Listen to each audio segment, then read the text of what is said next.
un graph set avec le saut d'étape.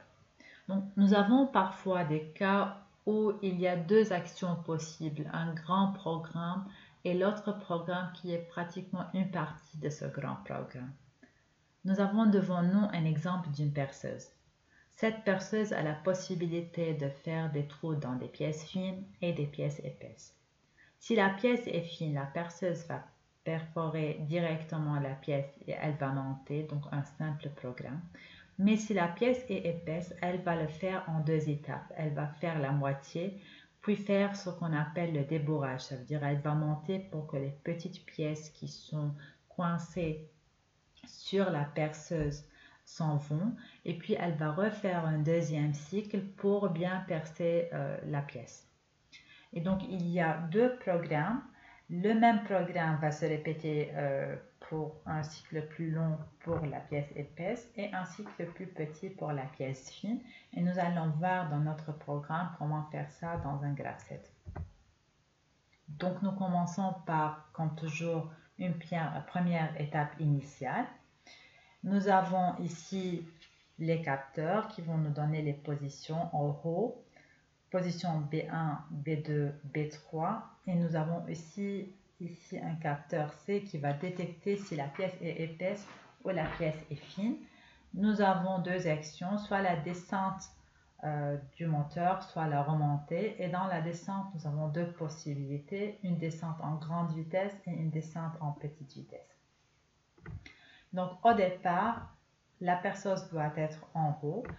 Et une fois que le début de cycle est appuyé, la perceuse commence à descendre en grande vitesse. Cette action en grande vitesse est pour minimiser le temps qui est perdu parce que nous savons que à partir de la position H jusqu'à la position B1, il n'y a pas d'outils qui sont en bas de la perceuse et donc nous n'avons pas besoin de passer en petite vitesse. Une fois que la perceuse arrive au point B1, elle doit commencer à passer en petite vitesse pour ne pas attaquer la pièce avec une grande vitesse. Donc, elle pourra soit se casser elle-même, soit casser la pièce. Et donc, elle commence à descendre en petite vitesse. Et là, il y a deux choix. Soit, comme ici, la pièce est épaisse et donc, il y a un capteur C qui va être égal à 1 avant d'arriver au point B2 et donc il y a ici un choix. Si j'arrive à B2 et le capteur C, ça veut dire c'est une pièce qui est épaisse. Donc dans ce cas-là, il y a une fois qu'on arrive au point B2, il y a une remontée en grande vitesse jusqu'à B1 et ça s'appelle le débourrage. Puis une descente en petite vitesse jusqu'au point B3 et point B3 c'est le point qui va dire la profondeur de ce trou qui doit être percé. Puis une remontée jusqu'au point H.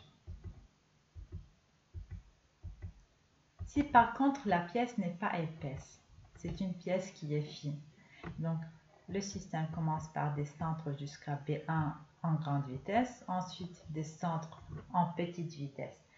Nous avons déjà dit, il va arriver soit en B2 avec C, ça veut dire la pièce est épaisse, mais comme ici la pièce elle est fine, le capteur C n'est pas appuyé par la pièce avant d'arriver à cette position-là. Et donc il arrive à la position B2, mais C égale à 0, donc il ne va pas passer dans la branche qui est pour les pièces qui sont épaisses. Il va continuer jusqu'à la position B3. B3, là, si le capteur est là ou pas, c'est toujours la même condition. C'est pour cela qu'on n'a pas vraiment besoin de dire B3 et C. Systématiquement, c'est B3, même si la pièce est même plus fine.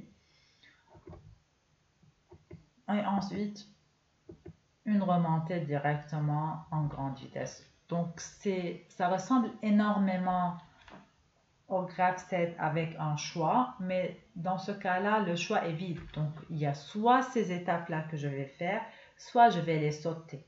Et c'est pour cela qu'on appelle ça un graph set avec un saut d'étapes.